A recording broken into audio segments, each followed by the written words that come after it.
Okay, so picture this. A teacher standing in front of a classroom, and they have to teach a subject that fills them with anxiety. Oh, wow. How can they possibly get their students excited to learn, to actually love that subject? It's something that a lot of math teachers actually struggle with. And today, we're going deep into this whole thing, this issue, specifically in New Zealand. Okay, yeah. We've got a whole mix of sources for this deep dive. Academic reports, surveys, we've even got some insights from teacher training programs. Interesting. Yeah, to really try to get a grasp of how big this problem is, right? Right. So by the end of this, well, hopefully you'll understand what all contributes to this anxiety, how it affects teachers, how it affects students, and then we can, maybe brainstorm some potential solutions. Yeah, it's definitely an important area to look into. Mm-hmm. The classroom, it's such a delicate environment, and if the teacher isn't comfortable with the material, that can have a huge impact on everyone. Totally. And you know what's interesting? Research actually suggests that this anxiety can start really early, even before kids even start school. Really? Yeah. There are these international studies that point to that, and it seems like it's happening in New Zealand too. Huh. So you're saying that early exposure to, anxiety around maths, that can actually shape how a kid sees the subject, like their whole time in school. Exactly. That's what it looks like. And we see this reflected in New Zealand's data. Primary students, they tend to, say they actually like maths. Uh-huh.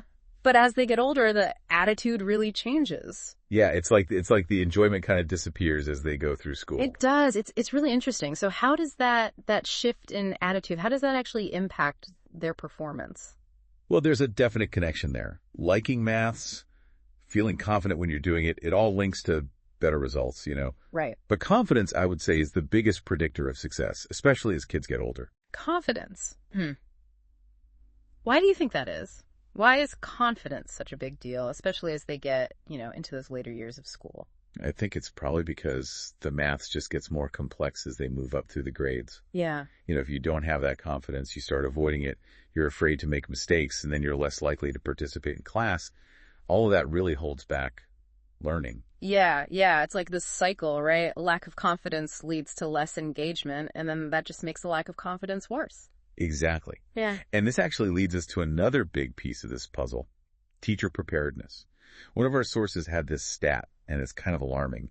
It said that a lot of primary teacher trainees right here in New Zealand, they can't actually do the maths they're supposed to be teaching to year 7 and 8 students. Wow, really?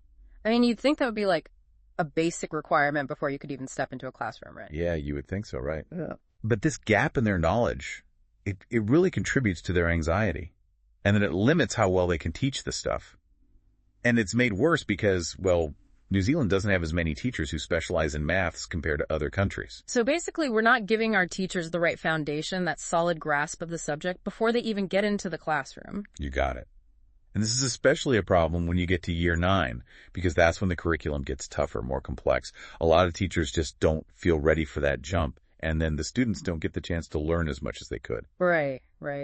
And it seems pretty obvious, but I'm curious, do our sources back this up? Does a teacher's confidence actually affect how well their students do? They do, yeah. The research is clear on that. When teachers feel ready, when they feel confident teaching certain maths topics, their students just perform better. There's a real measurable link there. It's like confidence is contagious. Yeah. But then that means the opposite must be true too. If the teacher is struggling, the students are probably struggling right along with them. Probably. Are there any specific areas of maths that are just really hard for both teachers and students? Any common trouble spots? Yeah, there are a few that seem to come up again and again. Spatial reasoning, fractions, and decimals. Those seem to trip up both teachers and students quite a bit, which leads to, more anxiety and frustration in the classroom. Okay, so we've got teachers who might not be super confident in their own maths skills, and they're dealing with a curriculum that can feel, overwhelming sometimes. Yeah. And on top of that, their students are picking up on that anxiety. So how do we break that cycle? Right. Our sources talk about professional development as a key area to focus on. And actually, New Zealand teachers do more professional development than teachers in a lot of other countries, right? That's true, they do. But it's not just about how much you do, it's about what you're actually doing, right? Mm-hmm. The quality matters just as much as the quantity. Ah. So even though New Zealand teachers are doing a lot of professional development, fewer teachers actually participated in 2018 compared to 2014. And the content, what they're actually focusing on in these programs, that's super important too. So it's not just about clocking in the hours. It's about making sure those hours are actually helping teachers, giving them the tools they need to feel good about teaching maths. Right. So what are some of the things professional development could focus on? What are some specific areas? Well, it seems like there's a lot of emphasis on general teaching methods, pedagogy, and using technology in the classroom. And those are important, of course, but there's not as much focus on actually improving teachers' knowledge of specific maths content. I see. And also not enough on how to use different assessment strategies effectively. Yeah, that makes sense. You got to have a good grasp of the material yourself before you can start using all these fancy teaching techniques or technology to teach it, right? Okay, so let's shift gears a little bit. Let's talk about what's actually happening in classrooms in New Zealand. Our sources point out some interesting trends in how maths is being taught here. Okay. One thing they notice is that New Zealand teachers, they're less likely than teachers in other countries to give really detailed explanations of new concepts. No. They also don't ask students to memorize facts as much. So it's moving away from that traditional, rote learning style? It seems that way. What's the thinking behind that? Well, there's a bigger focus now on having students explain things themselves. Oh, interesting. And on using problem-solving approaches, to encourage deeper understanding and get them thinking critically. But of course, how well these approaches work, it can really vary from classroom to classroom. There's always room for improvement. Right. It's about finding that balance between giving guidance and letting students learn independently. Another area where New Zealand does things differently is in how they group students by ability. Some people call it streaming, others call it mixed ability classrooms. Right. New Zealand has traditionally used ability grouping, streaming, where students are put into groups based on their perceived ability. Mm-hmm. But people are starting to question that practice now. Okay. Because studies show that mixed ability grouping, where you have students with different skill levels all learning together, it can actually improve how students feel about themselves, their self-concept, and it can even improve their achievement, especially in maths. It's fascinating how just changing the structure of the classroom can have such a big impact on how students feel and how well they do. It's like challenging the idea that some kids are just naturally good at maths and others aren't. Okay, let's talk about the elephant in the room, or maybe we should say, the device in every pocket. Technology, it's everywhere these days, and that includes classrooms.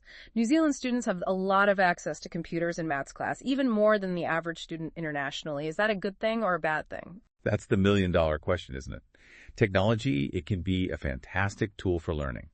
But some of the sources suggest that using computers a lot, especially just for practice and support, might actually be linked to worse outcomes in maths. Really? That's surprising. You would think having more computers would automatically mean better results. Why would that be the case? Well, it seems like using technology passively, just doing drills and practice on the computer, that might not be as effective as using it for more interactive learning experiences that get students really engaged and help them understand the concepts better. Right. And this brings up another interesting question. What about mobile phones? They're basically powerful calculators that everyone has in their pockets. Oh, yeah. What role should they play in the classroom?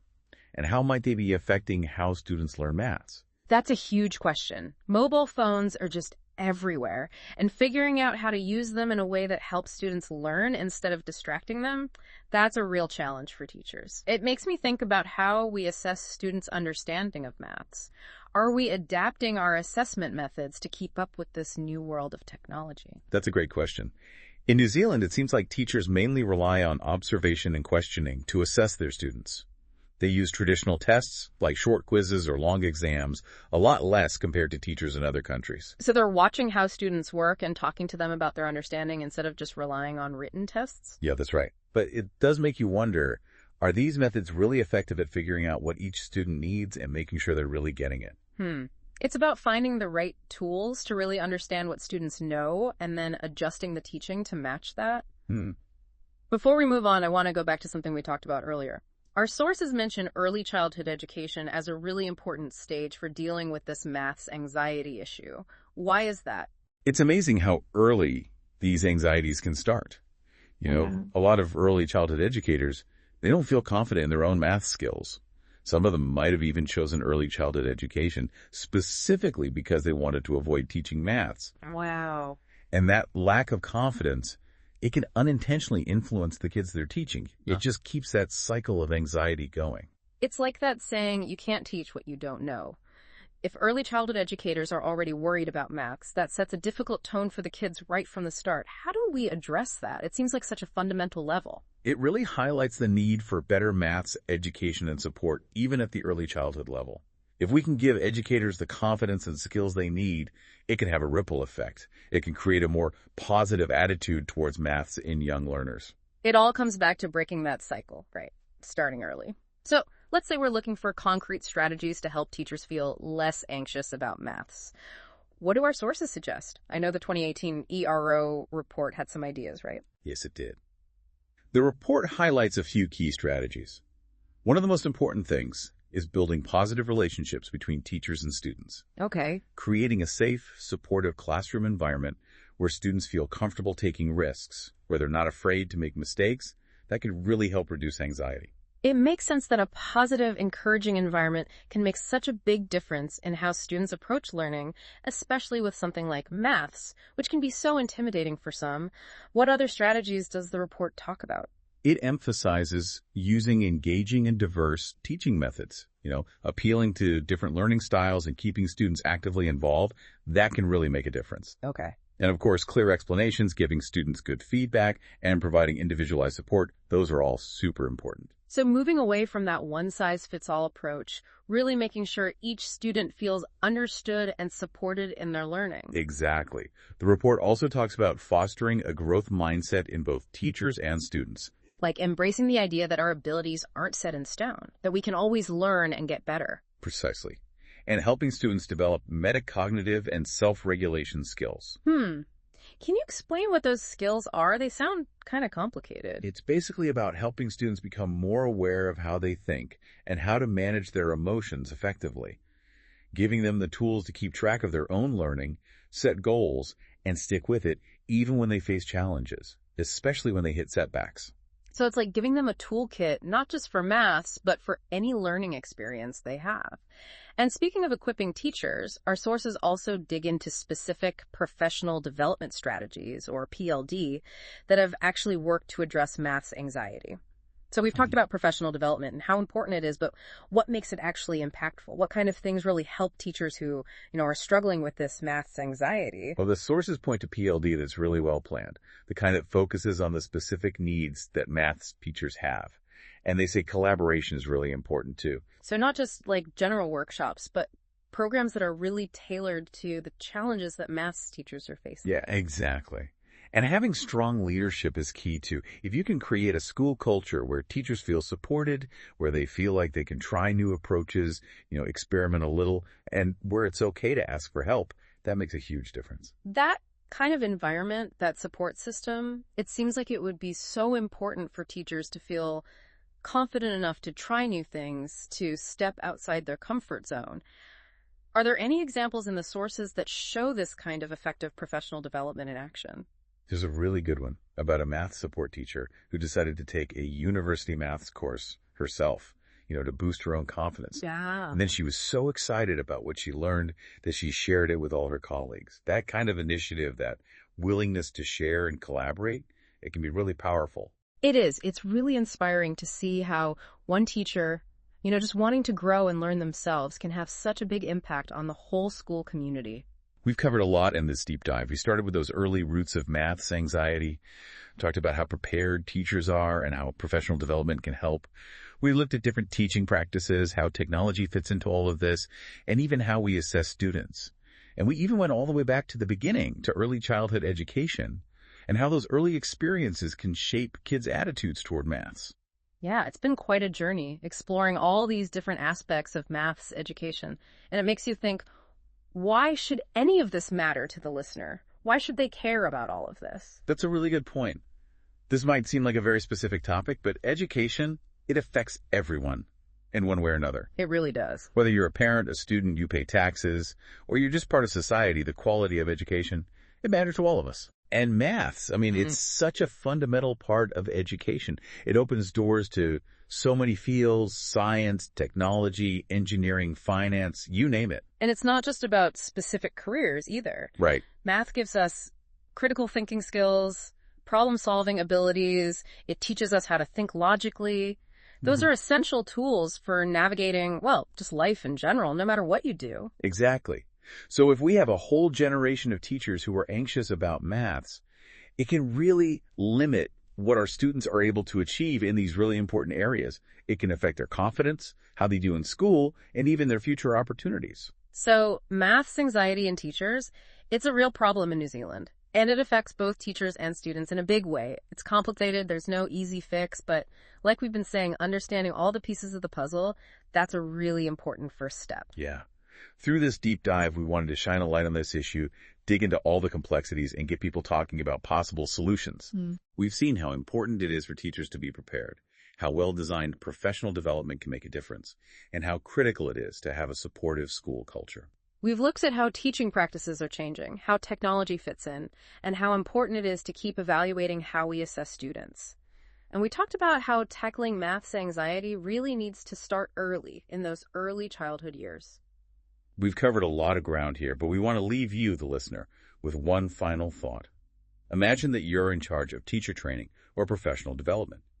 What would you do to address this issue head-on? How would you give teachers the confidence and skills they need to inspire a new generation of confident maths learners? It's a tough challenge, no doubt, but it's one that's worth taking on. The future of maths education, and maybe even the future of our society, depends on it.